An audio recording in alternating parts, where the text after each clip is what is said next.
Hello,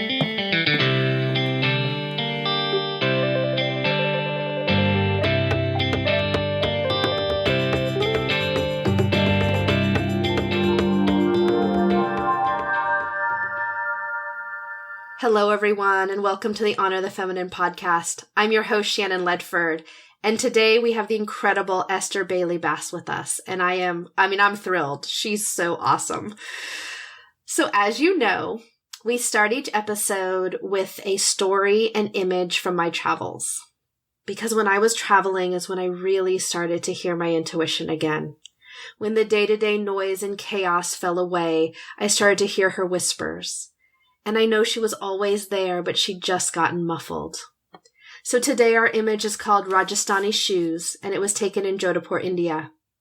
The town center of Jodhpur, in the heart of Rajasthan, teems with the bustle of markets around the world. Spices are measured for sale in one corner, with shoes in the next corner. The traditional designs on these shoes are often hand-stitched in local homes. The young man selling these shoes swore they were stitched by his own mother. Here you can walk away wearing a little piece of India of the Maharajas, and I actually did. These shoes remind me of all the different shoes we wear and the diverse paths we walk each lifetime. And this is the image that reminds me of our guest today, Esther Bailey-Bass. Esther, my love, welcome. Thank you, Shannon. I'm so glad to be here. So honored and appreciative that you thought of me in this way. So thank you. Oh, so share yourself with us. Tell us about you. Esther Bailey-Bass. Well, there's a lot. There's a lot, and then not so much. I'm sure some of your listeners will get that. Let's see. So I came to coaching and circle by way of self-exploration. At that crest of crossing over into my 40th decade, I began to question, is this all there is? Isn't there more? What am I here to do? And that led me to go into self-inquiry. And that also led me to ask people who know me and family and friends and colleagues, how do they see me? Oh. Yeah. And I love doing that. As you and I kind of chuckled before we got on to the podcast, it is this thing about hearing how people see you and opening up to that. It doesn't have to be true, but then asking, what is true about that? And going a little bit deeper, because as I said, I don't wake up in the morning and look in the mirror and say, oh, I'm this or oh, I'm that. I'm me, and I comb my hair and brush my teeth like anybody else and carry on about my day. But to have it mirrored back to me, how I influence and impact others and what they see my brilliance to be is very magnificent, and it's very telling. Because what I imagine we all do is we sort of step over our gifts and our talents and our skills and our accomplishments. And so that led me down the path of coaching and circle, and it just connects to the core of me. And when I say that, what I mean is that if I were to go back in time, my most brilliant self was between the ages of 14 and 18. And the connection that I have with Circle and the connection that I have with the world of coaching is reminiscent of my most brilliant self between the ages of 14 and 18. And had I known then what I know now, oh, this would have been a done deal. So what about that makes you feel like that was your most brilliant self? Like what parts of you? Oh my goodness. Esther Bailey-Bass. Well, she wasn't Bass at that time. Esther Bailey. Oh, she was fiercely curious, principled, um, deeply compassionate, would speak out about things that she knew were incorrect. Like what you say about something. For instance, I just remember being on a bus, public transportation in Ohio, my hometown where I was born, Cleveland, and I heard someone over talking about uh, Muslims and how they don't wear shoes in their homes and how they eat on the floor. And, it was in such a kind of a derogatory way. And I thought, well, if you're going to be passing information along, about something that you have little to no knowledge about, let me correct you. And so this is what happened, on a public transportation bus, where I had to correct them. I had to give them some insight on what they didn't understand. And I think the thing that was most offensive to me was that, number one, you didn't have information or correct information. And number two, the way that you were disseminating that information was insulting. And things like that. I remember a friend of mine, she was very tall and lean and very, very dark skin, very dark, white eyes, white teeth, but very dark. And I remember the boys in the neighborhood picking on her because of her dark skin. And I would have nothing to do with that. She was a person. She was beautiful. If you didn't see her beauty, that was fine. But she wasn't someone to be picked upon and to be made fun of because of the color of her skin. And so I was that kind of girl. I was that champion. I was about justice. If I would see someone in the street mistreating a woman, and I would see adults going past as if it were nothing, and I'm thinking, this is insane. No one's calling the police. No one's intervening. Okay, then I need to step up. So my most brilliant self was curious, adventurous, about justice,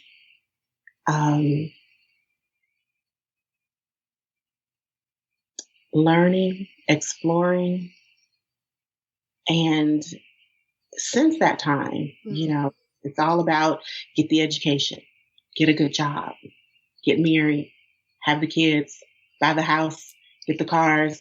And then we become so inundated and layered and exhausted.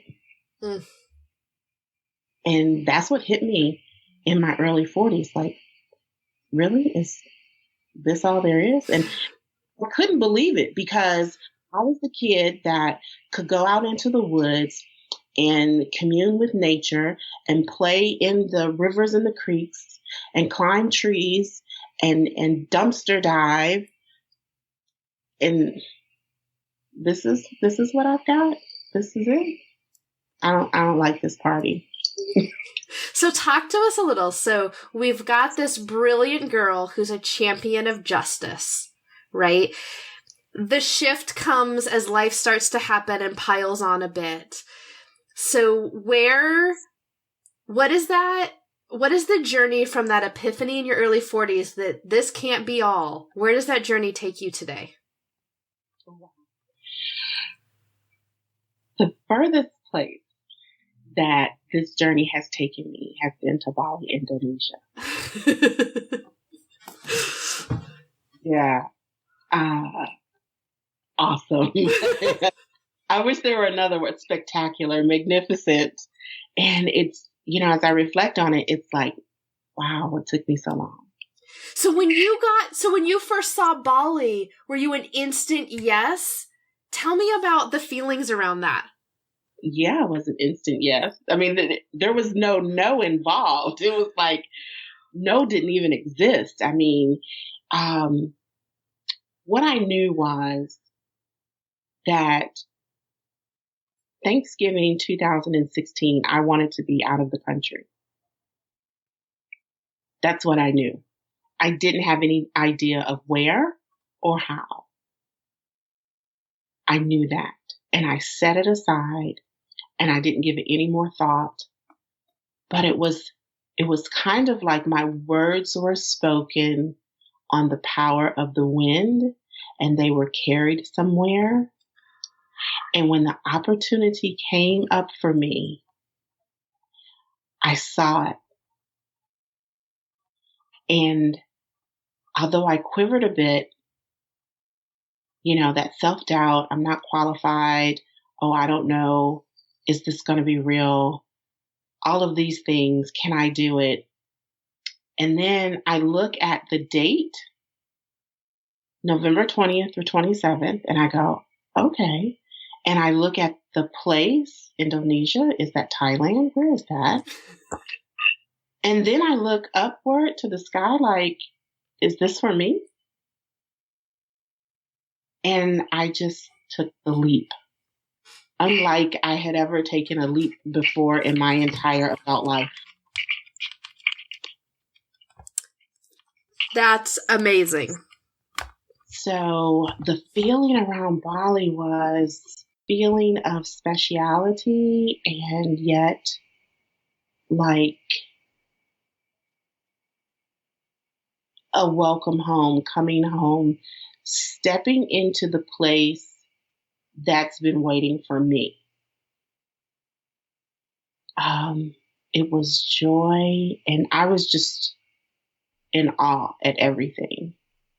The journey itself, it's a very long plane flight. Very, very long plane flight. And so, yes, I traveled the 23 hours there and a 13-hour layover in China. And I was just taking it all in. Like, is this my life right now? And it was magnificent and all of that. And so I just to back up a little bit, family and friends told me, a couple of different things, how they saw me. I was a teacher. I was a business consultant. Business consultant didn't resonate with me because I'm like, what is that? I can't formulate that. I can't put structure around that. I don't know what that is. Teacher, I was like, traditionally speaking, and I thought, yeah, that's not going to do it. That's not going to cut it. And I was opposed to teacher. And then I began to think about it, that we're all teachers. And I thought, okay, well, what if I look at this differently? And I remember having a conversation with a friend, and he was talking about coaching. And I thought, well, I've been thinking about that too. Mm-hmm. And so that conversation opened up my mind around coaching, and I began to explore that. And when I tell you, Shannon, at the onset, I was chomping at the bit from, say, May to a November. Like, I cannot wait to get into this coach training. And I was like a kid on the first day of school. And I got in there. I was early. I was the first one in the classroom. I was greeting everyone at the door. I was ready to go. And that began my journey. And I love this work. I love this work for what it does for me and how it awakens me.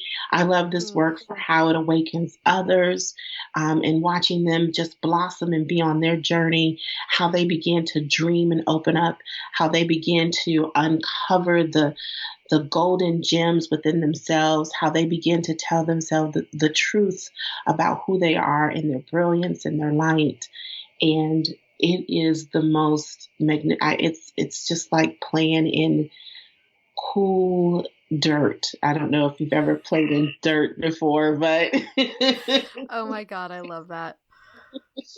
Well, you said something so beautiful along the way here around, our innate gifts and how we don't see those in ourselves because they're so innate to us. Yeah. Right? And I have experience with that. Like, I'm a connector. But I didn't see that as a gift. I thought everybody did that. It's right. Exactly. Exactly. It's like, you don't, until you look in the mirror, you don't know that your eyes are blue.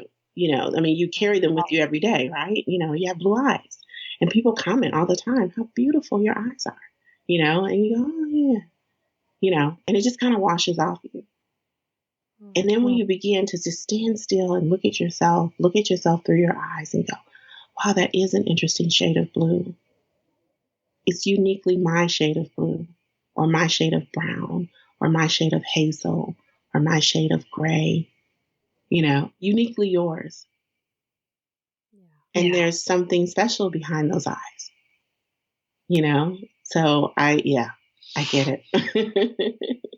Yeah. And then that beautiful thing around, we start doing these things for ourselves, and then we share them with others, because I can't share with you anything that I haven't walked, Isn't that the magic?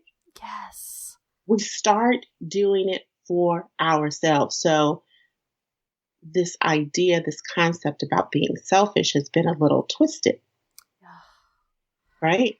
So be a little selfish, do something for you, because out of that, you're going to want to share. You can't help but to share and bring it into the world. Absolutely start with you. It's not business as usual, somebody else, caring for and taking care of somebody else. It's really about caring for and taking care of yourself so that you can then go out and take care of someone else or care for someone else. Yeah, I've had a real revelation around selfish. Having a 3-year-old, sometimes I feel like, time that I'm taking for me is taken away from her. But that is shifted so much, because that's not true. It's just not true. Right. The truth is that the time that I have for me to go on retreats, to do things that really enliven my soul, that's good for me, for her, for the world, for our family, all of it. Yes. And I'm done being told anything different than that. I hear you. I absolutely hear you. Yeah. Yeah. And you know who's mostly been telling me that? Me. Yes. Yeah. It's been you that's been denying yourself, your own self-care, your own knowledge. I mean, if you didn't take time to learn, how would you then be able to teach your 3-year-old? Right. And your taking care of yourself is learning so that you can then come back and show your 3-year-old how it's done. Mm-hmm. And this is us as humans. In the springtime, I watch geese all the time. They lay their eggs, they sit with their eggs, they hatch their eggs. And when these little geese come to life, you've got the mother there and you've got the father there, and they are about the business of teaching their young how to be geese. Mm-hmm. And I don't know if I'm using the right, term, or, what I'm saying? No, that's right, I think. But in any case, they're about that business. They're not teaching them how to be a frog or bird. They're teaching them how to be geese, and they are fully committed to that process. And how do we teach our children how to be human, how to be caring, loving, nurturing, contributing adults in the world, how to give to themselves so that they can then give to others? Mm-hmm. How do we do that? Show. And if we constantly break our backs trying to do that, then children don't do what you say, they do what you do. And they, in turn, will be breaking their backs, sacrificing themselves. And we create a society where people are overworked, they're undernourished spiritually and emotionally and mentally. And it's an angry society. Yeah. Self-love, self-care is so important. And yes, what does that look like? It's easy to say, I love myself. Okay, so tell me about that. How do you do that? What does it look like? Yeah. And some days and some periods of my life, I'm better at it than others. Exactly. But having the example going through it, living through it, you are teaching your baby. You're teaching your baby. And what a fulfilling thing to do. You know, aside from the ABCs, 1, 2, 3s, you're teaching her the fullness of being human. In some ways, so much more important than the ABCs and the 1, 2, 3s. Exactly.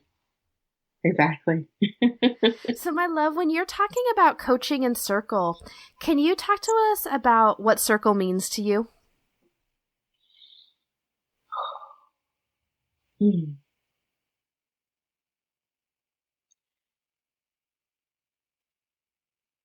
Yeah, Circle is sacred, and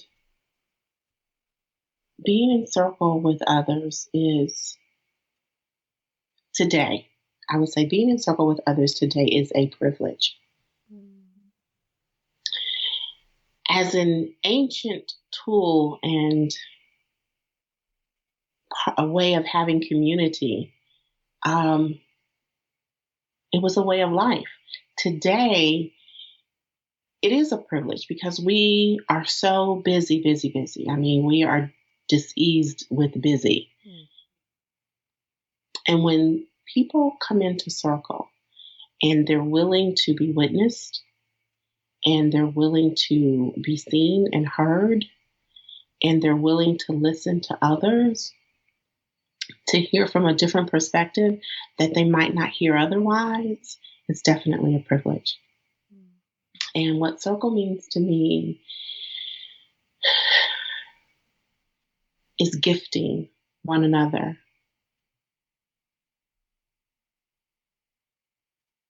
When we listen beyond the words and we can deeply hear another person's heart and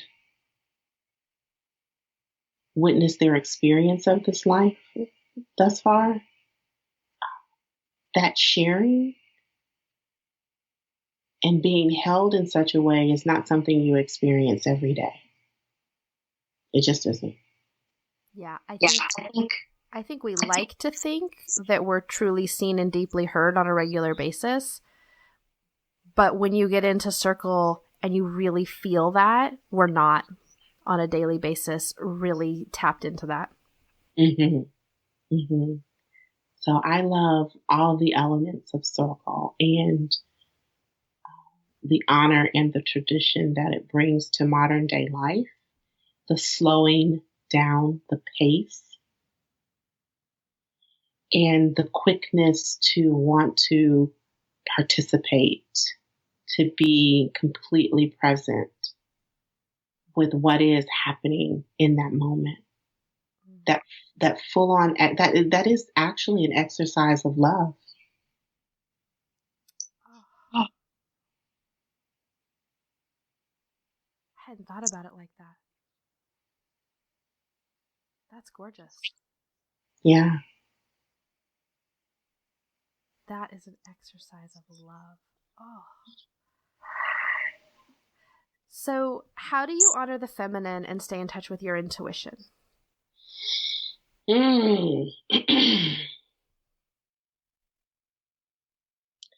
few years ago,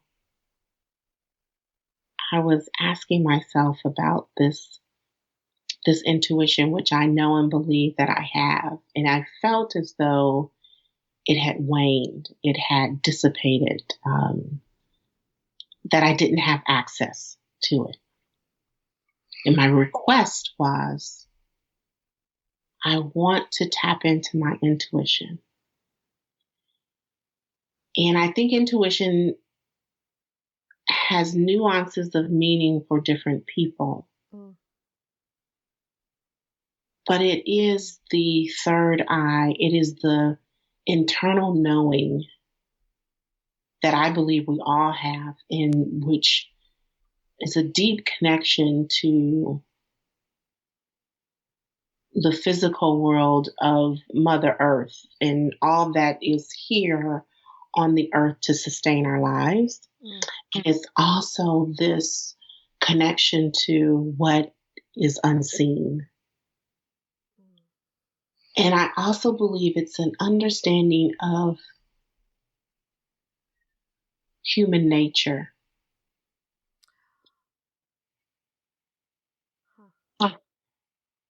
And intuition for me affords me the ability to respond versus react to my environment, to people, to situation or circumstance. My grandmother, love her. She's gone on now, but she deeply lives with me in spirit. And the things that she would say, just amazing things that she would say. And I learned a lot from her.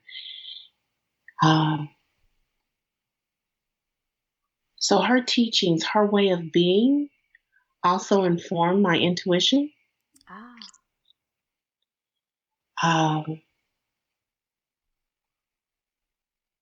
Yeah. And so it was interesting. Last night, I was watching a program about intuition, and there's a word for it, insight. Insight means intuition in the language of those who live in the Netherlands. Insight. Yeah, and it's such a beautiful thing. In this particular program, it talked about the connection that we have to Mother Earth and how we can draw upon our intuition by connecting to our Mother Earth. And that the feminine energy, which is Mother Earth, totally,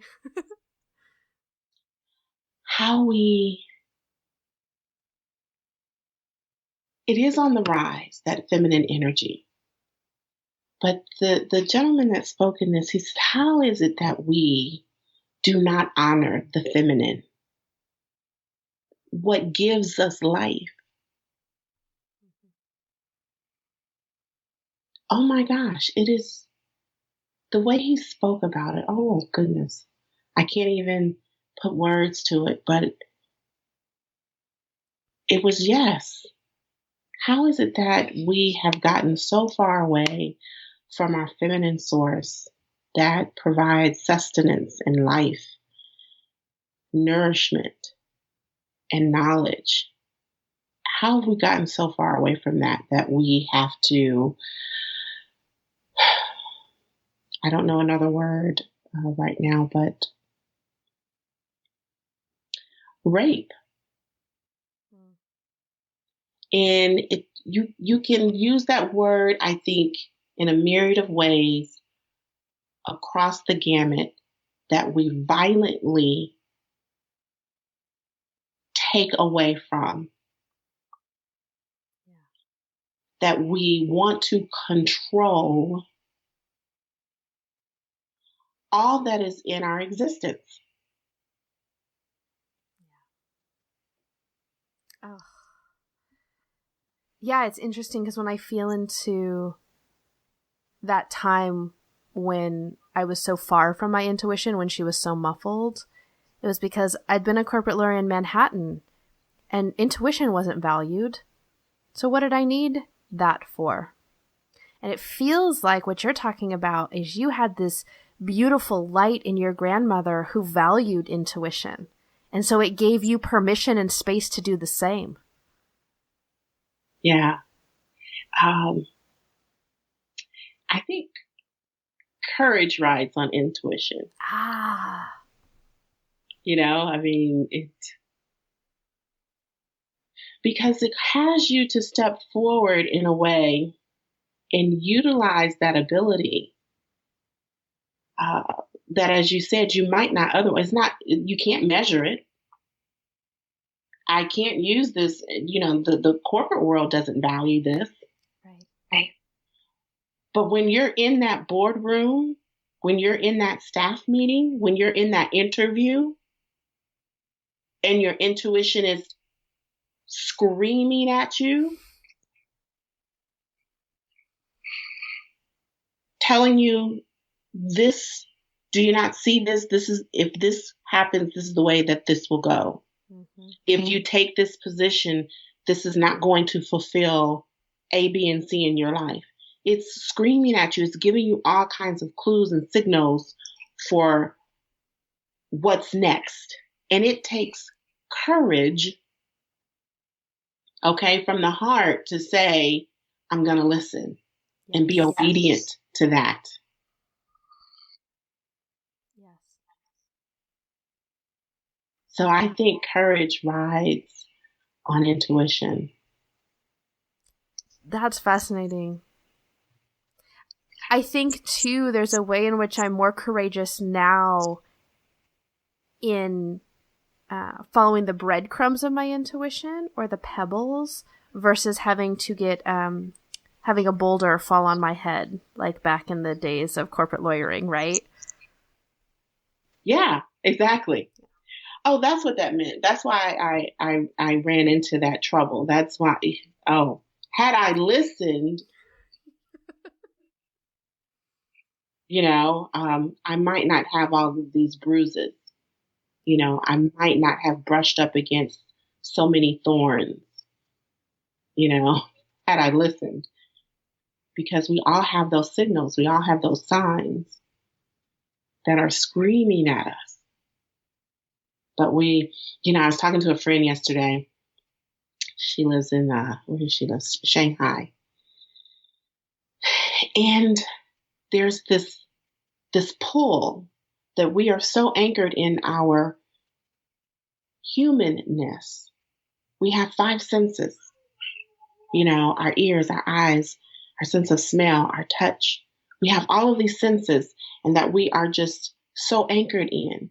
And spirit is saying, what about me? Hello. And spirit is having to fight and compete with this human experience.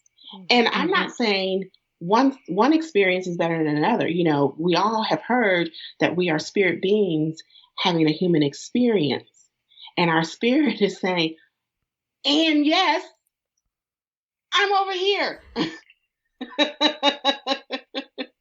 going to need you to listen. Yep. Because I'm trying to come into the room. And I want what's best for you, and I'm just trying to let you know to move in this direction. Just hi. Yes. But because I love you. Yes. But we are so trusting our eyes and our ears and our sense of smell and our sense of taste and feeling that we disconnect from that intuition. We disconnect from spirit.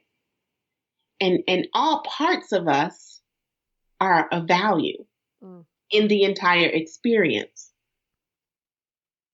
All parts of us are valued and valuable in the entire experience. But we put so much weight on our humanness. Yeah. Gosh. On that note, are you ready for the random questions? Sure. It was so brilliant. If you could sit down with any woman, alive or dead, for a chat and tea, who would it be? Oh my goodness.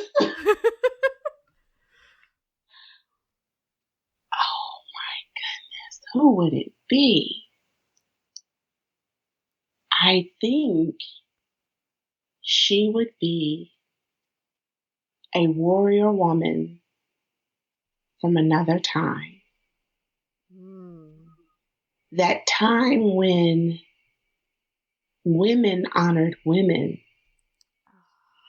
when women ruled the world. Yes. It would be someone from that era. It would be a woman who was a warrior. Cleopatra, Nefertiti. Yeah. Oh, I love this idea. That would be awesome. So awesome. And the second question is, where would you most like to travel? Ooh.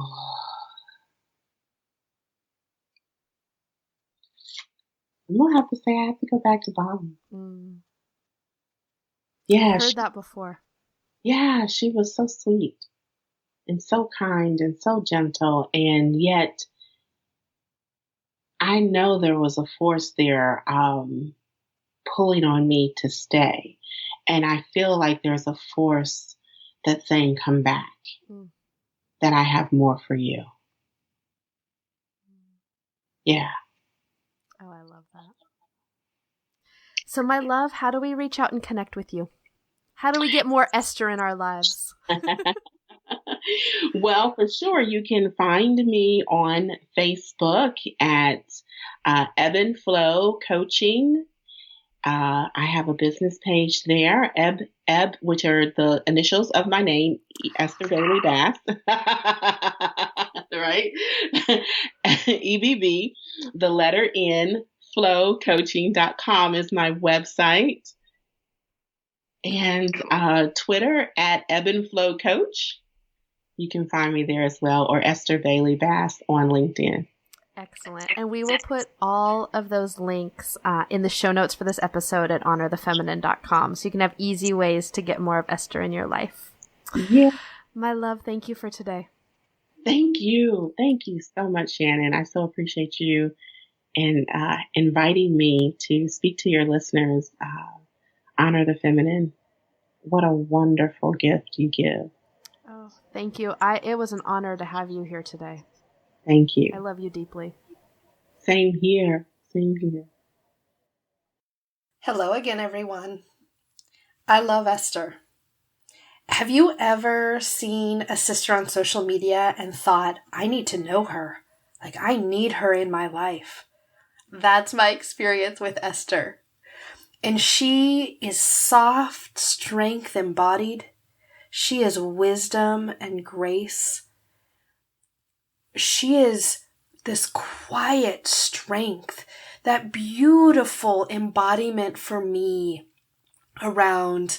I used to think that for others to see me as strong, I had to be fiery and a fighter and show my warrior and be, all the strength and fury. And what I'm learning is that as I soften into myself, that's actually more powerful. And Esther is the full embodiment of that for me. And I love having her in my life. If you would like to deepen in with Esther, you can find all that information for this episode at the show notes at honorthefeminine.com. We also have some beautiful things that are bubbling up here at the Honor the Feminine podcast. I am stepping into Remembering Divine Union with my gorgeous soul sister, Ava Aldinolfi. And we are offering an 8-month journey with us in the intertwining of the sacred masculine and divine feminine. And it is going to be an activation of your power and stepping into that true power from your essence. And it is going to be powerful and potent and magical. I can just feel it all around me. So if you would like to feel into that with us, you can go to rememberingdivineunion.com. Also, if you want to drop more fully into this community, into the Honor the Feminine community, you can go to our safe, sacred space on Facebook at Honor the Feminine Daily, where I come on live on a regular basis to share about what's going on and to share inspiration. And finally, if you loved today's episode, you can subscribe so you don't miss any of the wonderful guests coming up, and share it with a sister. That's how I find all my new favorite podcasts, is when my sisters share what they're loving with me. All right, everyone, have a magical day.